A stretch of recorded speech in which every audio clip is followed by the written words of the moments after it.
I'm sorry, ma'am. I don't have an Elowen Mercer anywhere on the guest list. The woman at the reception desk turned her tablet toward herself and searched again while I stood there holding a cream-coloured gift bag with my sister's initials embossed in gold across the front. Could it be under the bride's family? I asked. Elowen Mercer. She's my sister. The coordinator's expression changed just slightly. Not enough to be rude, but enough that I noticed. She checked another screen. I have the bride's family listed separately. I'm sorry. Your name still isn't here.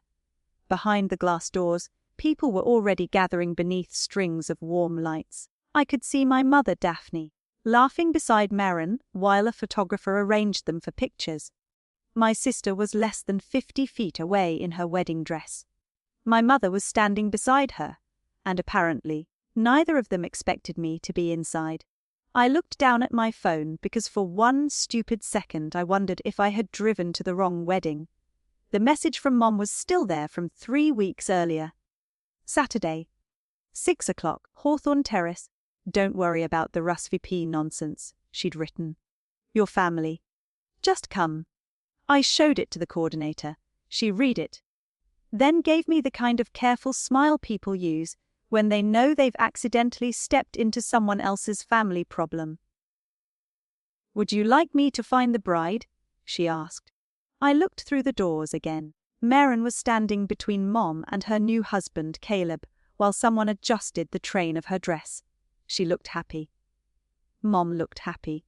Nobody looked worried that I hadn't arrived. No, I said. Don't interrupt anything. Are you sure?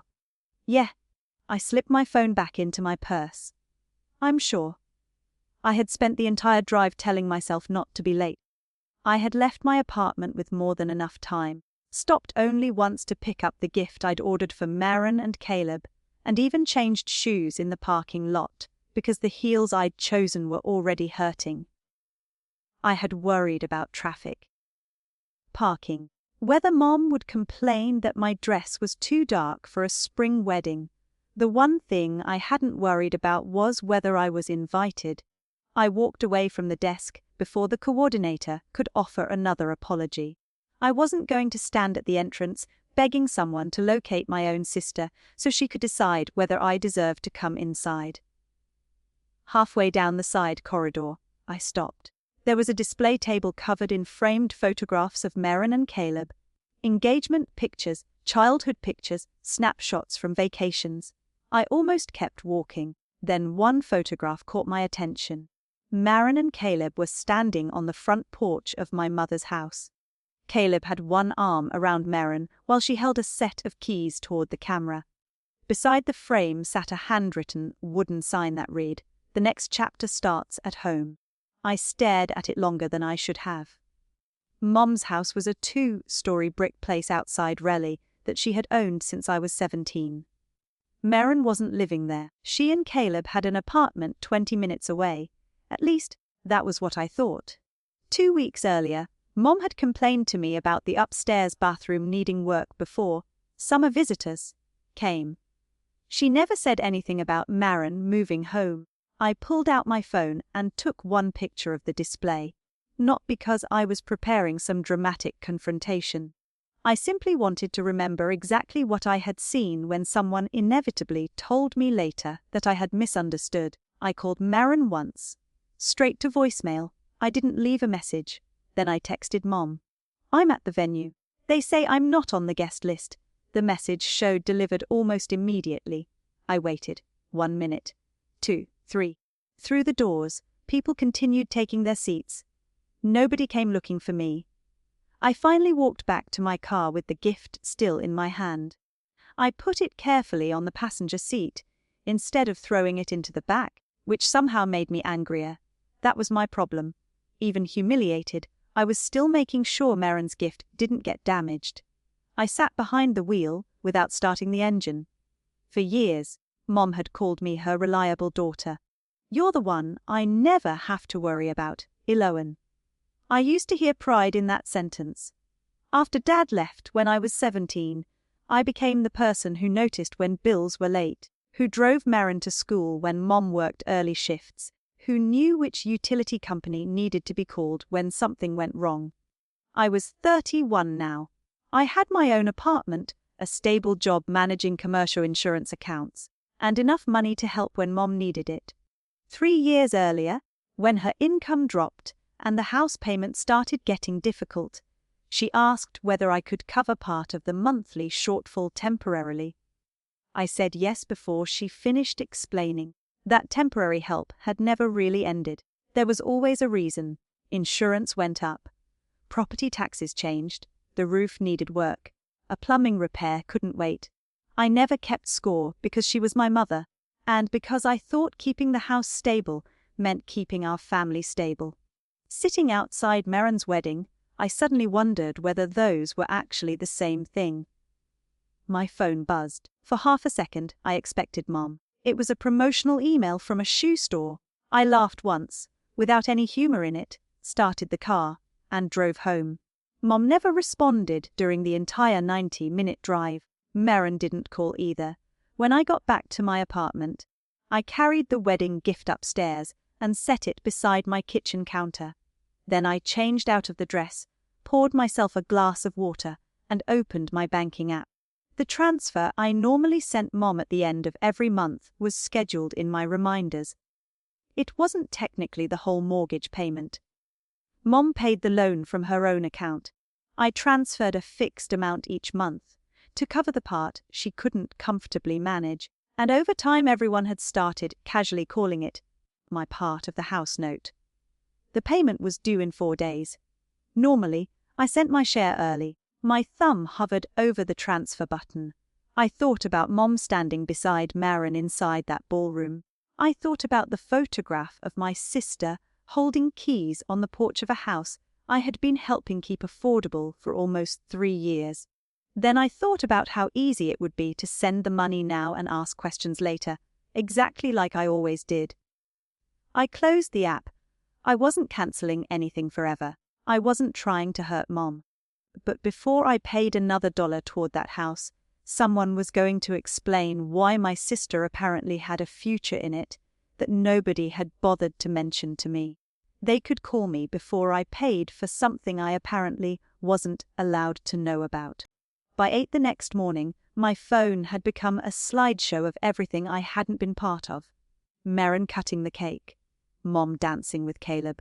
Cousins I hadn't seen in 2 years squeezed into a photo booth wearing plastic crowns. A neighbor from our old street had posted a picture from the reception with the caption, "Beautiful night for a beautiful couple." I stared at that one longer than I meant to because Mom had told me the guest list was tight. Apparently, tight still had room for people who barely knew my sister. I set my phone face down and made coffee. 5 minutes later, it buzzed again. This time it was Aunt Celia. "We missed you last night. Everything okay?" I read the message twice before answering. Celia was Mom's younger sister, the kind of person who asked questions directly and remembered birthdays without needing social media reminders. I called her instead of texting. "Hey," she said. Was worried. "Maren said you had a lot going on." I leaned against the kitchen counter. "Did she? Well, your Mom said you might not make it. Work or something." There it was, not a huge lie, just a convenient little version that made everyone else stop asking. "I did make it," I said. Celia went quiet. "What do you mean?" "I drove there. I was at the venue. My name wasn't on the list." Another pause. "Elowen. Are you serious?" "Yeah." "Did Daphne know?" "I texted her from the entrance." "And?" She never answered. Celia exhaled slowly. "I don't understand." "Neither do I." She lowered her voice, even though there was no reason to. "Did your mother really not tell you Maren was moving in?" That question hit harder than the guest list. "Moving in where?" Celia stopped. "Oh, Aunt Celia. I thought you knew." "Knew what?" "Your Mom said Maren and Caleb were going to stay at the house after the honeymoon. I assumed it was temporary." I looked toward the wedding gift, still sitting unopened beside my kitchen wall. "How long is temporary?" She didn't say. Did she say why? Saving money, I think. Starting married life without all that rent. Celia hesitated. I really thought you knew. So did I. After we hung up, I opened my laptop. I had planned to spend Sunday doing laundry and pretending the previous night hadn't happened. Instead, I opened the spreadsheet I used for my own monthly budget and started pulling old bank statements. At first, I felt ridiculous. Families helped each other. Not everything needed to become a forensic accounting exercise. But once I started listing the transfers, the pattern looked different on a screen than it had felt month by month. The original agreement with Mom had been simple. Her hours had been cut. The mortgage was still manageable, but barely. She needed a few $100s each month to get through what she called rough patch. I had a steady salary and no children, so I agreed. Then property insurance went up. Then there was a tax shortage. Then the roof developed a leak over the back bedroom. Then Mom needed a new water heater. Some months I sent the regular amount, other months more. I had never added it all together, because I didn't want to think of helping my mother as a bill. Now I did. The total made me sit back in my chair. It wasn't enough to ruin me, but it was enough that I had postponed things because of it. A trip with friends I decided was too expensive. Furniture I kept saying I would replace later. The larger emergency fund I kept meaning to build, nothing dramatic. Just small pieces of my own life quietly moved aside, because Mom needed something first. I opened a folder where I kept old emails and searched her name. One message from almost 2 years earlier caught my attention. "Thank you for getting me through this stretch," she had written. "Once things stabilize, we'll sit down and decide what makes sense for the house long term." I read it again. Then I searched for anything after it about that conversation. Nothing. No budget, no timeline, no discussion about reducing my contribution. No conversation about Marin. The help hadn't become permanent because we had decided it should. It had become permanent because nobody ever brought it up again, including me. I closed my laptop and rubbed both hands over my face. That part mattered. It would have been easy to tell myself I had been tricked for 3 years, but that wasn't completely true, Mom had asked. I had agreed. Every month after that, I had chosen the path of least resistance. Send the money. Avoid the uncomfortable conversation. Keep everything stable. My phone rang just before noon. No, he and I had been roommates after college and stayed close even after we both moved into separate places. He was one of the few people who knew how much I helped Mom because he had once watched me cancel a weekend trip when she needed money for the roof. "So," he said, "how was the wedding?" I wouldn't know. There was silence. That sounds bad. I told him what happened.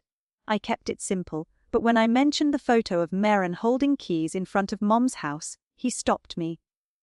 "Wait, the house you help pay for." "I don't pay for the house." "Elowen." "I help with it." "Every month?" "Mostly." "For how long?" "Almost 3 years." He let that sit there. "Do you know what Marin's supposed to pay when she moves in?" "No." "Do you know how long she's staying?" "No." "Do you know whether your mom expects you to keep paying?" "No." His voice softened. "Then what exactly do you know?" I stared at the spreadsheet on my screen. "That Mom needs help?" "You know exactly what they need from you," he said. "Do you know what they think you're entitled to in return?" I didn't answer. "I'm not saying your name should be on a deed, because you helped your mother," he continued. "That's not what I mean. I'm asking whether you're carrying responsibility for a decision nobody thinks you need to be part of." That was the sentence that stayed with me. I wasn't trying to control Mom's house. It was hers if she wanted Marin to move in. That was her decision. But if her decision depended on my money, then pretending my role was irrelevant made no sense. I went back through the records one more time. This time not looking at dollars but at language. Just until I catch up. "Only for a few months. I'll pay you back for the repair when I can. We'll figure out the house later." Later had quietly become 3 years. By late afternoon, I had made one decision. I wasn't going to demand repayment. I wasn't going to threaten anyone. I wasn't even going to connect the money to an apology for the wedding, but there would be no more automatic help until I understood what I was helping fund. I had just closed the spreadsheet when my phone lit up on the desk. Merrin, for a few seconds, I watched it ring. Then I picked up. Her voice was bright in that cautious way people sound when they're trying to pretend the difficult part of a conversation doesn't exist. Hey. I was wondering when you were going to call me. Merrin said. I looked at the wall across from my desk and waited. Call you about what? I asked. Another pause.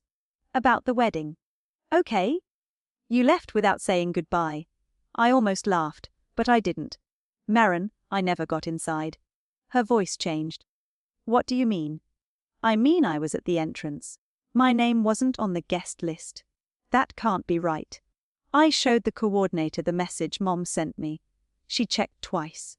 Merrin exhaled sharply. There were a lot of last-minute changes. Was I supposed to be there? That question shut everything down for a second. I could hear something moving in the background on her end, maybe a suitcase zipper. She and Caleb were leaving for a short honeymoon that afternoon. Of course you were, she said finally. Then why wasn't my name there? I don't know. The seating got complicated. Complicated how? Elowen, can we not do this right now? You called me. Because I didn't want this hanging over us. Then answer the question. Her tone tightened. You always do this? Do what? Make everything into a problem that has to be solved immediately. I leaned back in my chair. That was familiar. If I asked practical questions, I was controlling. If I stayed quiet and fixed things, I was dependable. Fine, I said. Then answer something easier. Are you moving into Mom's house? Silence again. Longer this time. Who told you? There was a picture of you holding keys on a table at the wedding. Aunt Celia also seemed to think everyone knew. We were going to tell you. When? After the honeymoon. Why after? Because it's not a big deal. How long are you moving in for? Just for a while. How long is a while? I don't know. A year maybe. Less if things go well. And what are you paying, Mom? Why does that matter? There it was. I folded my arms and stared at the spreadsheet still open on my laptop. Because I help cover that house every month. Merrin sighed. You help Mom. That's different. Different from what? From us staying there? It's the same house. You're making it sound like we're taking something from you. Didn't say that. You're acting like it. I took breath before answering.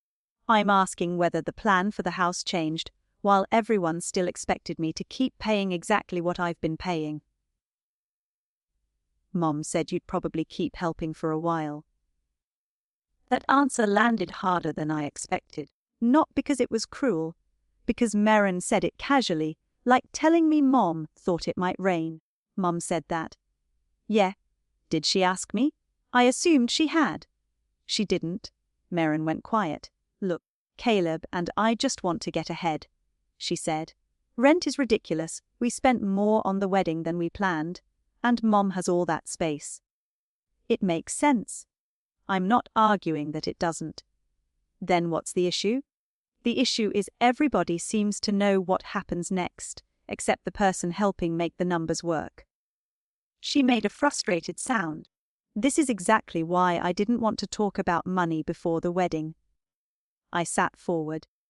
You knew we needed to talk about money before the wedding. That's not what I meant. Then what did you mean? I mean you always get intense about this stuff. Because somebody has to? See, she snapped. That. You always act like you're the only responsible person in the family. I looked toward the unopened wedding gift. I don't think I'm the only responsible person. You sure make it feel that way. I could have said a lot then. I could have reminded her who paid Mom's insurance shortage 2 years earlier, who covered the plumber when the downstairs pipe burst, who rearranged work meetings when Mom's car died, but I didn't. Listing old favors wouldn't answer the question in front of me. Does Mom expect you and Caleb to eventually take over the house? I asked. Merrin hesitated. Maybe. What does maybe mean? She said if everything works, the house could basically be ours someday. I went completely still. Someday. Not legally tomorrow, Elowen. Relax. I am relaxed. You don't sound relaxed. Because I'm trying to understand why I'm hearing this for the first time after standing outside your wedding. Those are separate things. Mom had already used almost the same phrase in my head before she had even said it out loud. Apparently everybody agrees on that, I said. I have to go, Merrin replied. Caleb's waiting. Enjoy your trip? Elowen? What? Her voice softened a little. I didn't want you hurt. I waited for the next sentence. It never came. Okay, I said, and ended the call. I sat there for less than a minute before calling Mom. She answered on the fourth ring. Hi, honey. Honey. Like nothing had happened. Merrin says she and Caleb are moving into the house. For a little while? She says you told her it could basically become theirs someday. Mom sighed. Merrin shouldn't have worded it like that. How should she have worded it? Nothing is final. Did you discuss it with her? We've talked generally. Oh, generally? Elowen. I don't understand why you're interrogating me. Because I'm helping pay for the house. You're helping me. And if Merrin lives there? You're still helping me. I looked down at the bank reminder on my screen. Do you expect me to keep sending the same amount? Why wouldn't you? That answer was so immediate it cleared away the last bit of doubt I had been holding on to. Because the arrangement changed. Nothing changed for me? What changed for me? Because of the wedding. No. Because you're making long-term decisions about the house without asking whether the person covering part of the cost wants to keep doing that. Mom's voice cooled. It's my house. I know. Then I don't need permission to let your sister live here. I didn't say you did. You're acting like you get a vote because you've helped me. No. I'm saying if I don't get a vote, then my money doesn't automatically get one either. She was silent. I could tell that sentence bothered her more than anything else I had said. You're upset, she said finally. I understand that. The wedding was messy. Merrin had too many people. Caleb's family had expectations, and everything got complicated. But don't turn this into something bigger. I'm trying to find out how big it already is. We can talk about money when the payment is actually due. I almost told her it already was. Instead, I said, fine. Then I hung up. The due date came 2 days later. I opened my bank account before work and stared at the amount I normally transferred to Mom. I had enough. That wasn't the issue. I could send it in 30 seconds and avoid the conversation for another month. My finger hovered over the screen. Then I closed the app and put my phone in my bag. I spent the day doing my job. I answered client emails, reviewed renewal documents, ate lunch at my desk, and went home without checking whether Mom had contacted me. She didn't that day. Or the next. Then, 6 days after the wedding, my phone buzzed while I was making dinner.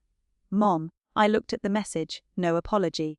No question about whether I was okay. Just 7 words. Did you pay the house note? I read it once, then again, and for the first time, I knew exactly what I needed to ask back. I didn't answer Mom right away. I stood at my kitchen counter with a wooden spoon in one hand and my phone in the other, reading the message until the words stopped looking like a question and started looking like what they really were, an expectation. Did you pay the house note? Not can we talk? Not, I'm sorry about Saturday. Not even, are you still upset? For 6 days, Mom had managed not to contact me about being left outside my own sister's wedding. But the moment my usual transfer didn't appear, she noticed. I turned off the burner, set the spoon down, and typed, "No, we need to talk first." My phone rang less than 30 seconds later. Elowen, what do you mean? No, Mom asked before I could say hello. I mean I didn't send it. Why? Because I told you I needed to understand what's happening with the house. I thought we already discussed this. No. You told me it's your house, which I agree with. You didn't tell me what the financial plan is once Maren and Caleb move in. Mom sighed. They're newlyweds. They need time to get settled. That doesn't answer my question. Why does everything have to be a spreadsheet with you? I almost smiled because I had heard some version of that complaint my entire adult life. When something needed organizing, I was the one everyone called. Once organization required them to answer uncomfortable questions, suddenly I was too rigid. It doesn't, I said. Tell me the plan without a spreadsheet. She went quiet. Maren and Caleb will help with groceries. Utilities too, obviously. And the house note. We'll continue paying it. With the money I send you. With my money and your help. The same way we've been doing. There it was. For how long? I don't know, Elowen. Why do you need a deadline? Because Maren told me you said the house could eventually become theirs. Eventually could mean years from now. Exactly. So are you expecting me to help pay for it for years while they live there? Mom's voice sharpened. You're not paying for Maren's house. You're helping your mother stay in her home. Then why is Maren being told it's her future home? Because someday it may be. And what happens to my contribution between now and someday? Why are you talking about contributions like you're an investor? I'm not. If I were an investor, we would have had this conversation 3 years ago. She didn't answer. I walked from the kitchen to my living room and sat on the edge of the couch. Mom, you keep calling this a family responsibility. Whose responsibility? What kind of question is that? A simple one. You own the house. Maren and Caleb are planning to live there. I'm helping cover the monthly shortfall. Which part of that is supposed to be my responsibility? You've always helped because you could. That's not an answer. Families don't divide everything into percentages. Apparently they divide houses. The words came out sharper than I intended. Mom went silent. I rubbed my forehead. I'm not asking you to give me the house. I'm not asking you to stop Maren from moving in. I'm asking why everybody made plans around money I hadn't agreed to keep providing. Nobody made plans around your money. You just told me you expect me to keep sending the same amount. Because nothing has changed for you. Eh? Actually pulled the phone away from my ear for a second. Nothing changed for me? You still have your apartment. You still have your job. You're doing well. What does that have to do with it? Maren is starting a marriage. She and Caleb are trying to get on their feet. They have wedding expenses. They want children eventually. They need some stability. And I don't? That's not what I said. Then what are you saying? Mom hesitated, and in that hesitation, I could almost hear her deciding how honest to be. You don't need the house the way Maren does. I stopped moving. There wasn't anything particularly vicious about the sentence. Mom didn't yell it. She sounded almost reasonable. That was what made it land. I don't need it, I repeated. You've built your own life, Elowen. You have a good career. You're independent. Maren is still finding her footing. So because I'm doing okay, I should help pay for something she might eventually get. That's an ugly way to put it. Is it inaccurate? Your sisters, why are you keeping score? I wasn't. I looked toward the unopened wedding gift across the room. That's how we got here. Mom's tone softened. Orny, I know you're hurt about the wedding. Stop doing that. Doing what? Making this about the wedding every time I ask about the house. You weren't asking these questions before the wedding? Because before the wedding I didn't know Maren had been promised a future in the house. She hasn't been promised anything. Then tell me the plan. I already did. No, you told me what everyone hopes will happen. That's different. Mom grew frustrated again. Fine. Merrin and Caleb stay here. They save money. Eventually they contribute more, maybe years from now. If I decide I don't want the responsibility of the house anymore, we figure out what happens next. Hand until they contribute more. Silence. Mom. We keep things the way they are. I closed my eyes. There it was, finally. The entire plan in one sentence. Merrin and Caleb got time. Mom got companionship and help around the house. I got to keep doing what I had always done. How much will they contribute the first month? I asked. I don't know yet. Second month. Elowen. Do they know the insurance cost? Why would they need to? Property taxes. That's my responsibility. Repairs. We'll figure it out. Do they know how much of the monthly shortfall I cover? Mom didn't answer. Do they? I don't discuss your finances with your sister. But you told her I'd probably keep helping.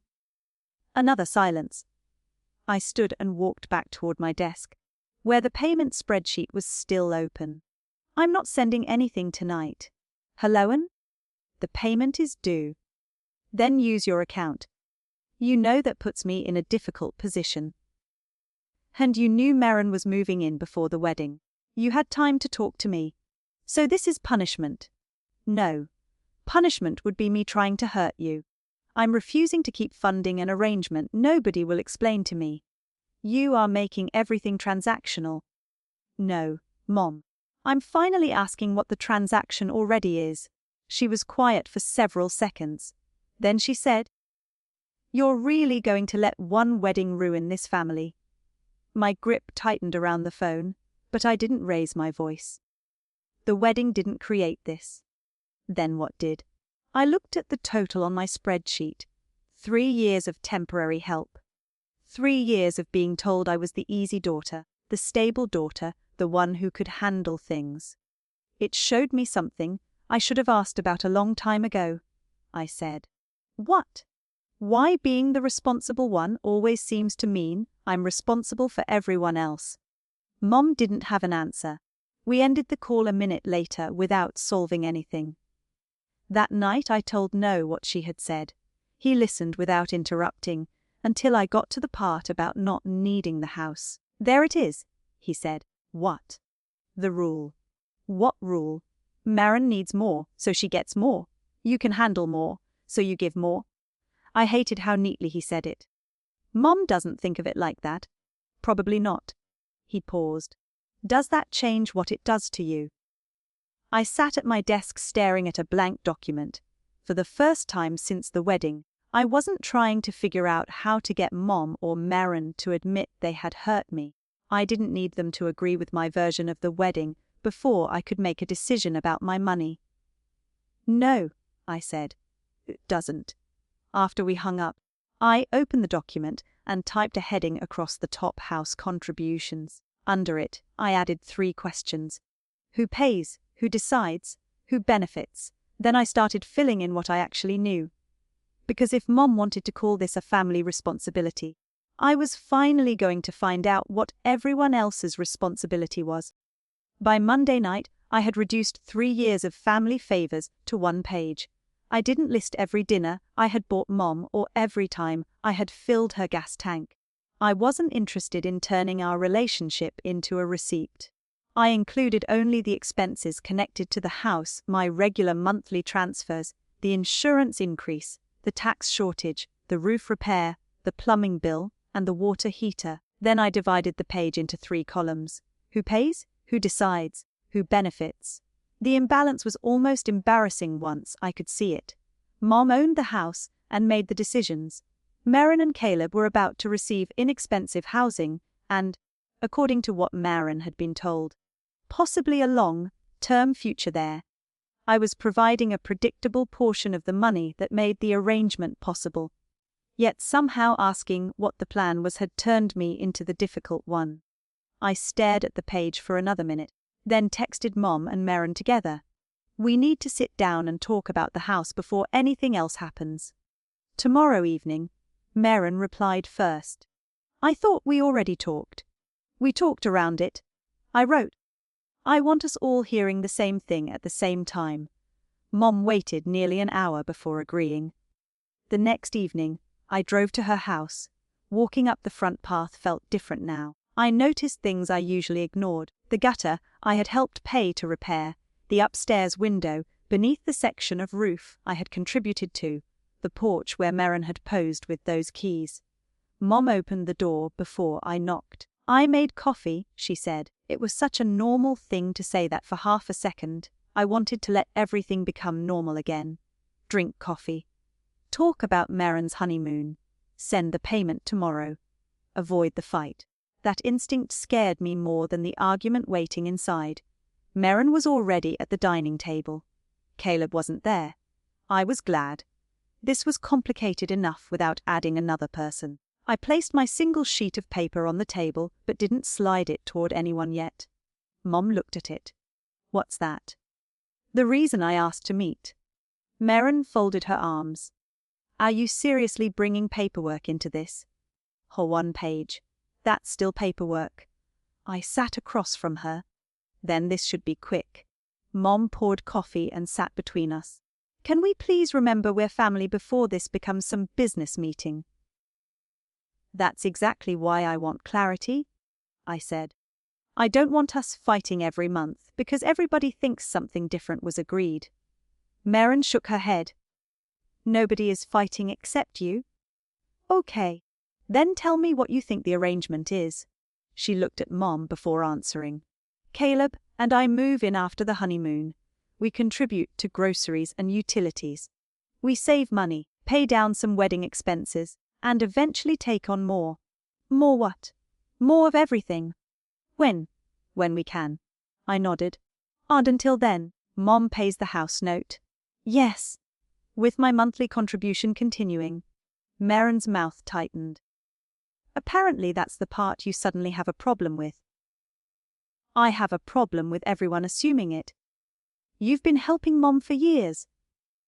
"Because Mom told me she needed temporary help." "And she still needs help." "Then why does adding 2 adults to the house not change anything?" Merrin leaned forward. "Because it's Mom's house, Elowen. You keep acting like helping her means you get to decide who lives here."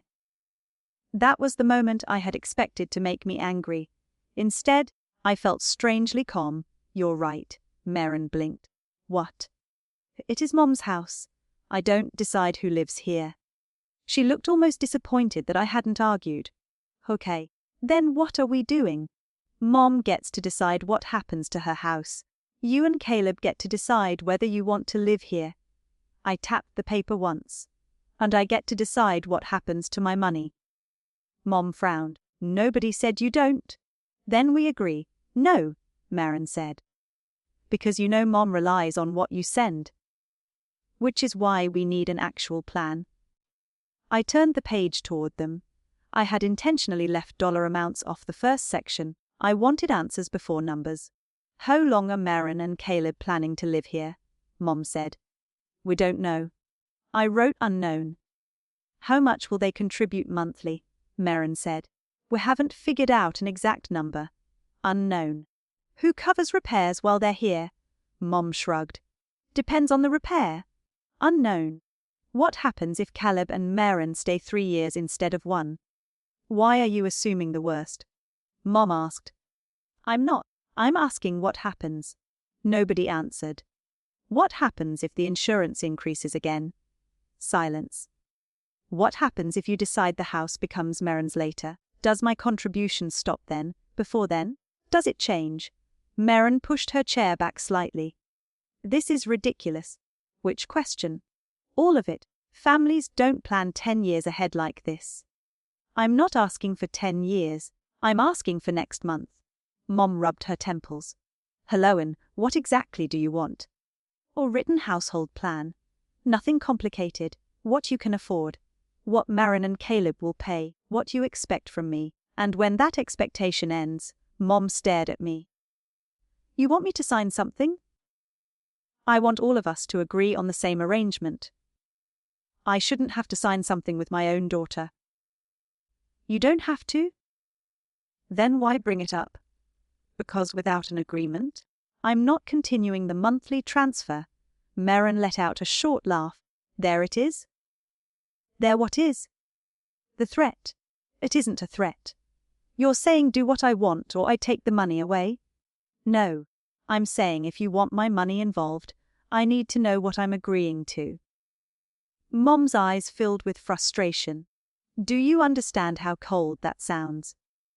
Do you understand how strange it feels to be told I'm too uninvolved to have a say, but involved enough to keep paying? Merrin looked at Mom, then back at me. You really think we're using you? I hesitated. That question deserved an honest answer. I think you've all gotten so used to me handling things that nobody asks whether I should still be handling them. Mom stood and carried her untouched coffee to the sink. I cannot believe we're doing this over a wedding invitation. Why not? You never had a problem before. I did. I just didn't know I had one. That silenced the room. I gathered my paper and stood. Mom turned around. So what happens now? You make the house payment however you would make it if I weren't involved. When you have a real plan, I'll look at it. And if I refuse to turn my relationship with my daughters into some written contract, then you've made your choice. I walked toward the door. Merrin followed me outside. Elowen, wait. I stopped beside my car. Her anger had faded. She looked worried now. Mom is scared, she said. She doesn't say it, but she is. She thinks she could lose the house if everything gets too tight. I know. And you can cover your part. Yes. So you're really going to let her panic just to make a point? That one hurt because it was exactly the argument I'd been making to myself for years. If I could fix something, why wouldn't I? I looked back at the house. I'm not trying to make her panic. I'm trying to stop being the reason nobody else has to plan. Merrin stared at me. I didn't know you were paying that much. That's part of the problem. Mom made it sound like you just helped a little. Every month for almost 3 years. Her expression shifted, but I didn't push. If she wanted to understand, she could ask. I'm not telling you not to move in, I said. I'm not asking Mom for the house. I'm not asking anyone to pay me back. I'm just not agreeing to an unlimited obligation nobody will define. I opened my car door. So that's it? Merrin asked. Until there's a plan? Yes. I drove home feeling worse than I expected. Holding a boundary didn't feel powerful. It felt like disappointing people I loved on purpose. But underneath the guilt was something else I hadn't felt in a long time. The sense that my next decision actually belonged to me. The next morning, Aunt Celia called while I was walking into work. I almost let it go to voicemail, but something made me answer. Hi, Aunt Celia. She skipped hello. Elowen? Your mother says you stopped helping with the house because Merrin didn't invite you to the wedding. I stopped halfway up the office steps. So that was the story now. I stopped halfway up the office steps. That's what Mom told you? I asked. Aunt Celia sighed.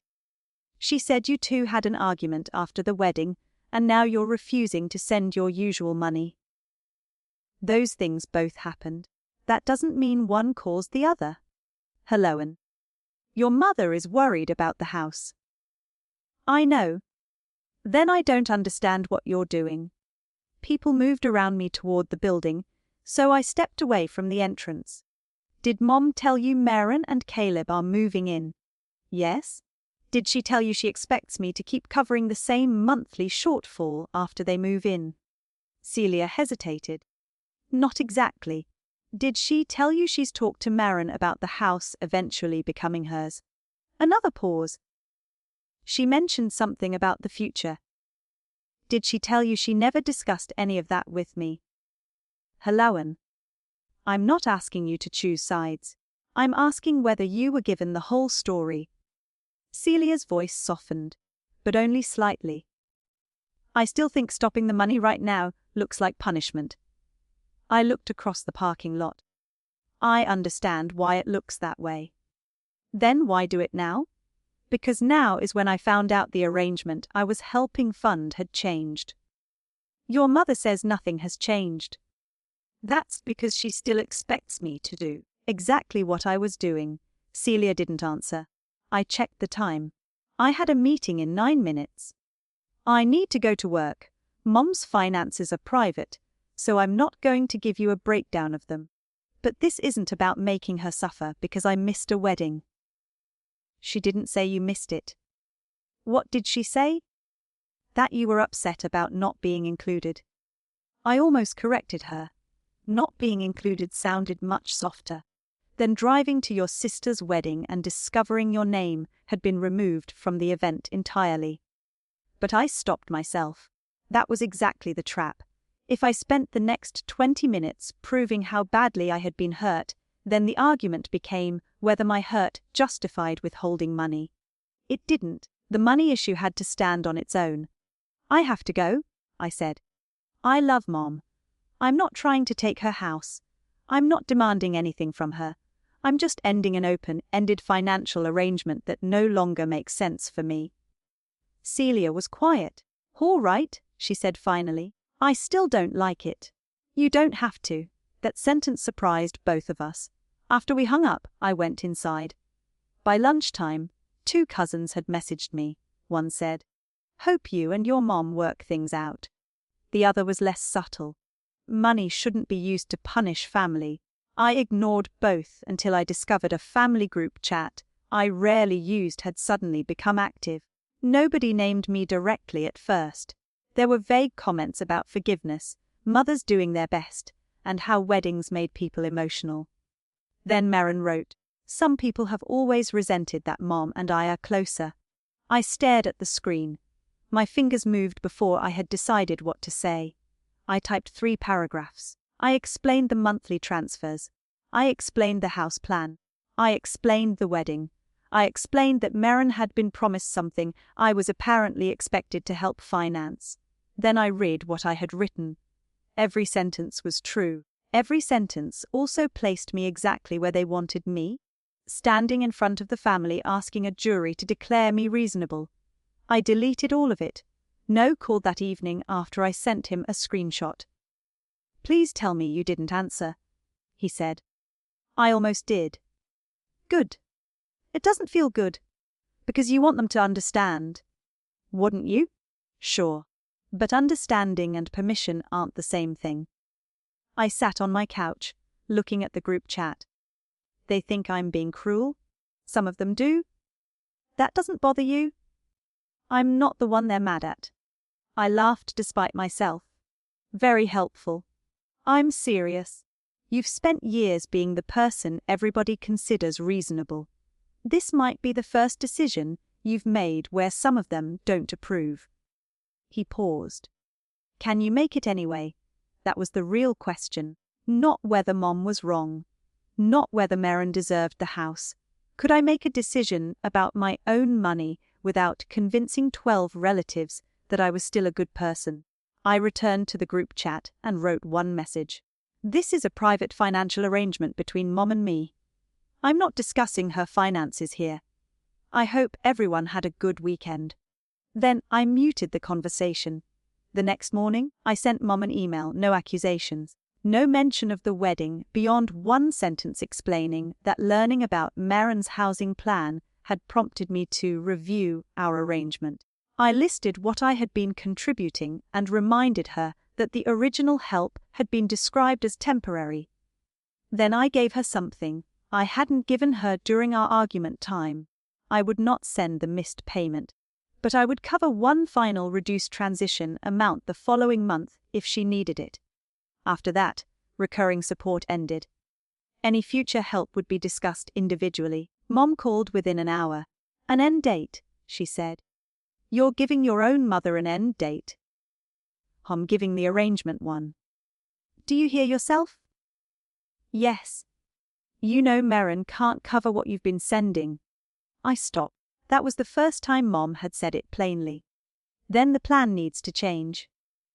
She and Caleb already planned around this. Around what? Living here, paying down their wedding bills. Saving. Did they plan around me continuing to send money? Mom didn't answer. That's the problem, I said. Nobody asked me before building me into the plan. I thought you would want to help your sister. Maybe I would have, if someone had asked. So now you won't because we didn't ask correctly? No. I won't commit indefinitely because nobody can tell me what I'm committing to. Mom's voice dropped. I don't recognize you right now. That hurt. I let it hurt without trying to fix it. I think that's because I usually say yes before you have to ask twice. She hung up soon after. For the rest of the day, I expected guilt to drive me back into my bank account. It didn't. I felt terrible, but I didn't change the decision. Around 9 that night, Maren called. I considered ignoring her, then answered. She didn't sound angry this time. Can I ask you something? Sure. How much are you actually paying toward Mom's house every month? I leaned back against the couch. Why? Because Mom says you're making it impossible for us to move in, and Caleb asked me what the house actually costs. Hand. I realized I don't know. For once, there was no accusation in her voice, just embarrassment. Mom told us we'd help with groceries and utilities, she continued. She made it sound like the rest was basically handled. It isn't. So how much is it? The house or my part? The house. Everything. I thought about the page I had made, the numbers I had tried to get them to discuss before everyone decided I was being transactional. It's more than the mortgage, I said. Insurance, taxes, maintenance, repairs, all of it matters. Can you show me? That was the first question Maren had asked since the wedding that sounded like she actually wanted an answer rather than a defense. Yes, I said. But I'm not showing you to convince you not to move in. Then why? Because if you're going to build your future around that house, you should know what that future costs. Maren was quiet. Coffee tomorrow? She asked. I agreed. After we hung up, I opened my folder of house expenses. For the first time, I wondered if Mom had kept Maren in the dark for the same reason she had kept me in an undefined arrangement. Ambiguity had made everything easier, right up until someone finally asked what it cost. Maren was already at the coffee shop when I arrived the next morning. She had chosen a table in the back, away from the counter, and there was no coffee in front of her yet. That alone told me she wasn't there for a casual sister conversation. I sat across from her and placed a thin folder on the table. She looked at it and gave me a tired smile. More paperwork. You asked. I know. She tucked a strand of hair behind her ear. I'm trying not to be annoyed by it. That's progress. For a second, neither of us knew whether we were allowed to laugh. Then Maren did, quietly, and some of the tension disappeared. I opened the folder. First, this isn't a bill.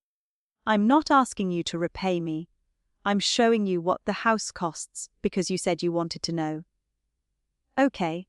I had separated the numbers into categories: Mom's loan payment, property insurance, taxes, utilities, average maintenance, and the irregular repairs that were easy to forget until something broke. I also showed Maren the portion I had routinely transferred to Mom. She stared at the page. That's every month.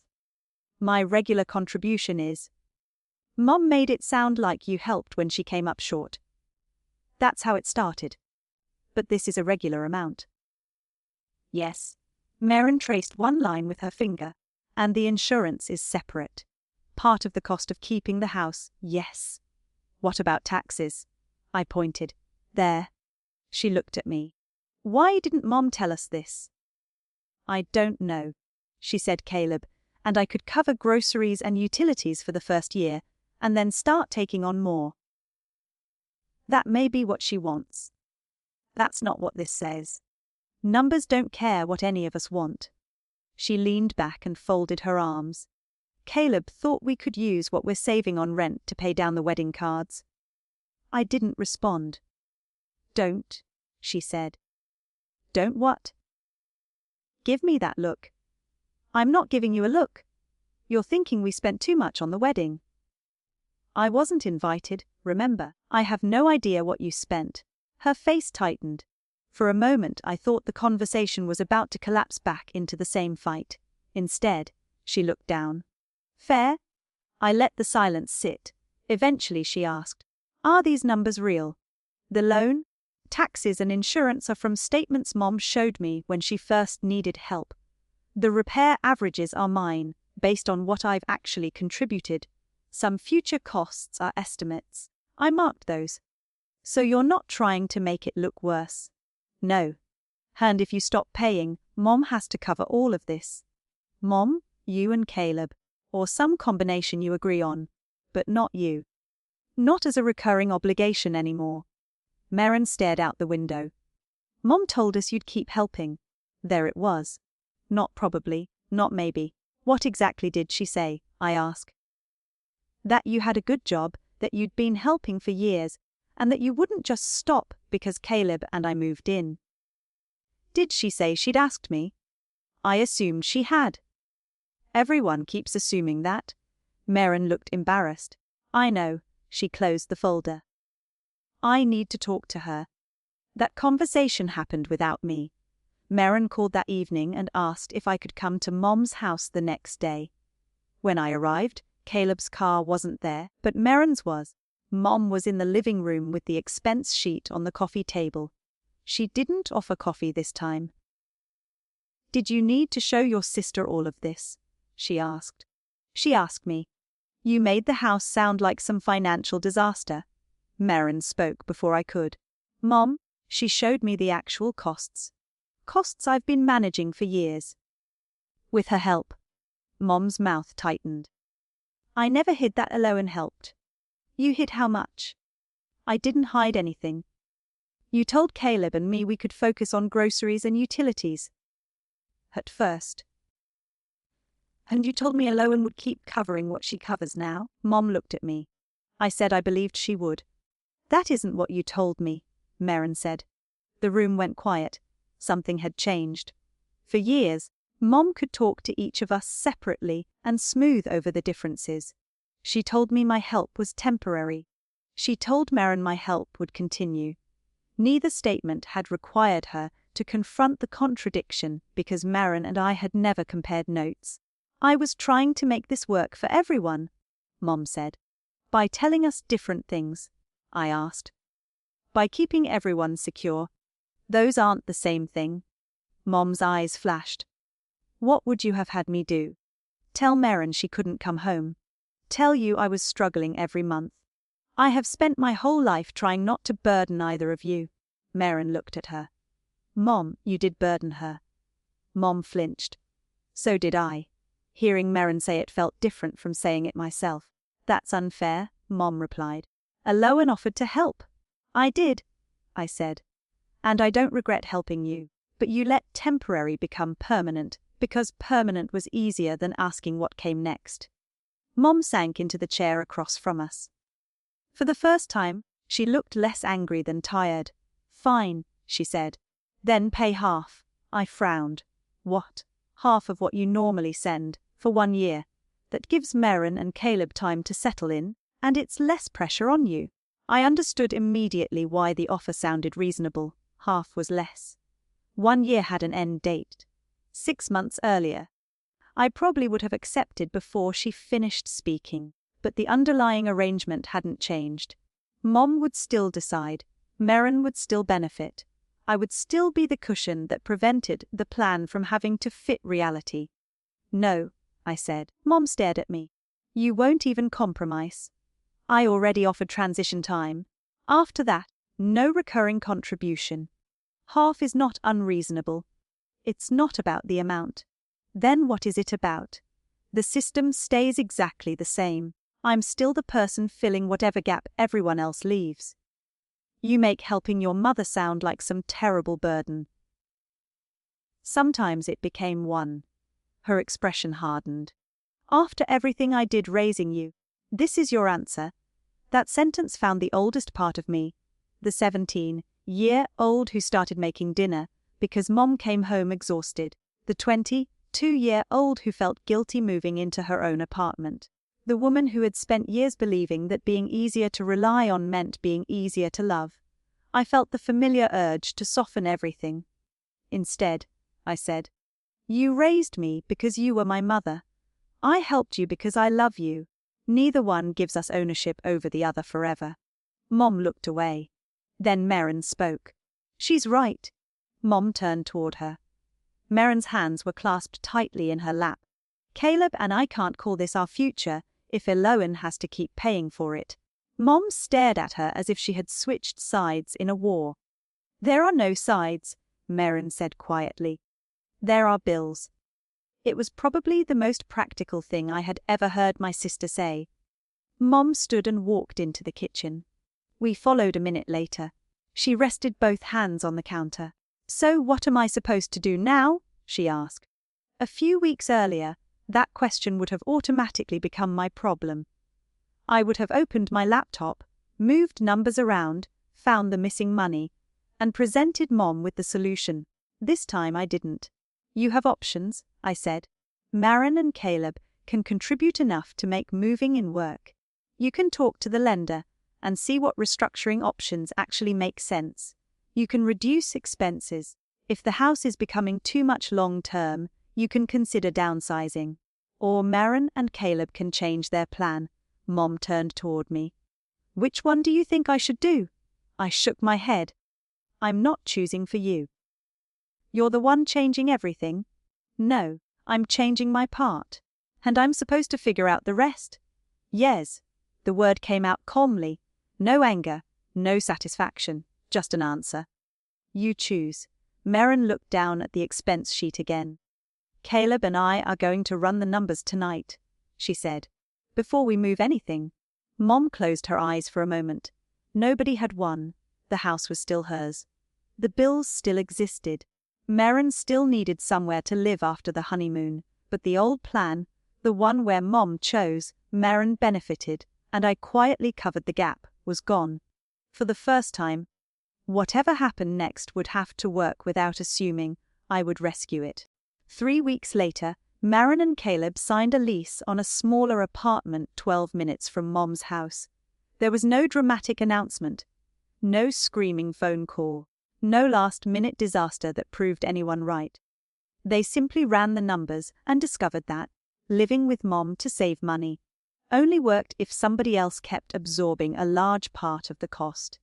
Without my monthly contribution, they would have needed to pay far more than Mom had originally suggested, and once they added their wedding debt and normal expenses, the plan stopped looking like a fresh start. Merrin told me over the phone. "Caleb found this place near his office," she said. "It's smaller than what we have now, but the rent is lower." "That sounds sensible." "I hate when you say things like that." I laughed. "Why?" "Because you sound like an insurance commercial. Occupational hazard." She laughed too, and it was the first conversation we'd had since the wedding that felt remotely like us. Mom took longer to adjust. She spoke with her lender, reviewed expenses she had been avoiding, and cancelled a few services she barely used. Merrin and Caleb agreed to help with specific household costs when they could, instead of moving in under a vague promise that everything would somehow work itself out. None of it magically made the house cheap. It simply meant Mom had to look at what the house actually required without assuming my transfer would always be there. I sent the reduced transition amount I had promised. Then the recurring payments stopped. The first month afterward felt strange. On the date I normally transferred money, I opened my banking app out of habit. My balance was higher than I expected. I stared at it for a few seconds, then moved the amount into my own savings account. It wasn't revenge money. It wasn't a celebration. It was simply mine. A week later, Mom asked me to meet her for lunch. We chose a diner halfway between our homes. When I arrived, she was already in a booth by the window stirring coffee she hadn't touched. "How are you?" she asked. It was such an ordinary question, but I noticed it because it came before anything about the house. "I'm okay." "You?" Adjusting. I sat across from her. "How are things going?" "I'm managing." She gave me a small smile. "Apparently I can manage more than I thought." "I never thought you couldn't." "No. You just decided you weren't going to do it for me anymore. There was still some edge in her voice, but not enough to start another argument. Some of it, I said. Mom looked out the window. I've been thinking about what you said. I waited. About you always being the one who could handle things. Her fingers tightened around the coffee cup. When your father left, you changed overnight. You were 17, but suddenly I never had to remind you about anything. You helped with Maren. You got a job. You kept your grades up. You never asked for much. I remember. Maren was different. She needed reassurance. She needed help making decisions. She always seemed one bad day away from falling apart. Mom smiled sadly. So I worried about her. And you didn't worry about me? I thought that was a compliment. That answer was so honest that I couldn't be angry at it. I know. I thought giving Maren more help was okay, because you could handle more. There it was again, only this time she seemed to hear the sentence herself. I could handle more, I said. That didn't mean I should always have to. Mom nodded slowly. I see that now. It wasn't a grand apology. She didn't suddenly confess that she had deliberately used me for years, because I don't think she had. The truth was messier. Mom had spent years solving whichever problem looked most urgent. Maren looked fragile, so Mom protected her. I looked capable, so Mom leaned on me. Every time I carried the extra weight without complaining, it confirmed her belief that I could carry a little more. Eventually, nobody noticed there was anything unfair about it. Not even me. Are you ever going to help me again? Mom asked. I smiled slightly. That depends what you mean by help. If something happens with the house, you can ask. And you might say no. Yes. She looked uncomfortable, but nodded. I suppose that's fair. And I might say yes. That would be nice. But it'll be a choice, Mom, not a monthly obligation nobody talks about. I understand. I wasn't sure she completely did yet. But understanding didn't have to happen all at once. The important part was that I didn't need to resume paying while she learned. My relationship with Maren took longer.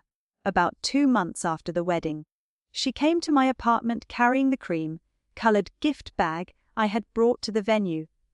I had eventually given it to Mom to return, because I couldn't decide what to do with it. Maren set it on my kitchen counter. You bought this for us. Before the wedding, yes. Mom told me you never gave it to us. I never got inside. Her face tightened. I deserved that. I wasn't trying to make a point. I know. She ran her fingers along the edge of the bag. I need to tell you something about the guest list. I waited. Caleb's parents kept adding people. Mom said we needed to make cuts from our side. My stomach tightened, but I let her continue. I didn't want to cut you. But you did. Mom said you'd understand. I almost laughed at how perfectly those 3 words fit everything else. Of course she did. She said weddings weren't really your thing, that you hated crowds. That you'd probably be annoyed but get over it. And you believed her. I wanted to. Maren looked at me. Because believing her meant I didn't have to fight with Caleb's family or change the seating again. That was the first explanation that actually made sense. It didn't make what she had done better. But it made her human. She hadn't excluded me because she secretly hated me. She had chosen the easiest person to disappoint. Me? The sister who would understand. The sister who could handle it. The sister who always absorbed the inconvenience so everyone else could remain comfortable. You could have told me, I said. I know. I drove all the way there. I know. Mom told me to just come. Maren's eyes dropped. I know that too. I didn't ask why Mom had done that. Maybe she hoped there would be an empty seat. Maybe she thought someone would cancel.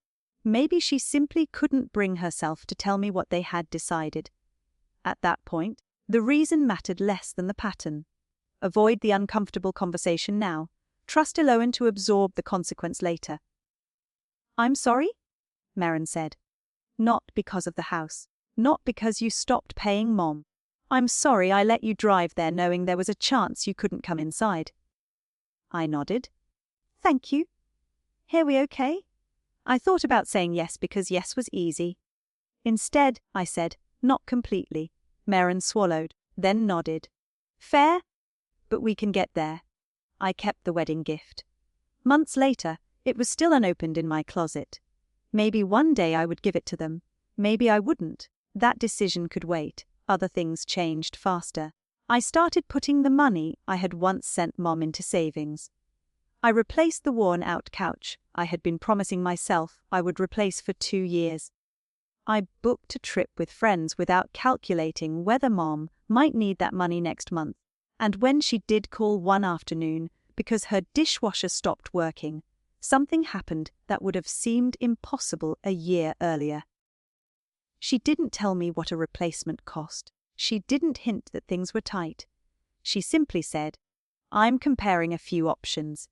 Do you know anything about these brands? I helped her research them. She bought one herself. That tiny conversation meant more to me than any dramatic apology could have. I still loved my mother. I still loved my sister. We didn't become strangers, and they didn't become perfect. What changed was the role I was willing to play. For years, I thought being the daughter everyone could count on meant I had a permanent place in my family. Then, I stood outside my sister's wedding with a gift in my hand, while everyone inside assumed I would still send money toward the house afterward. That was when I finally understood the difference between being valued and being useful.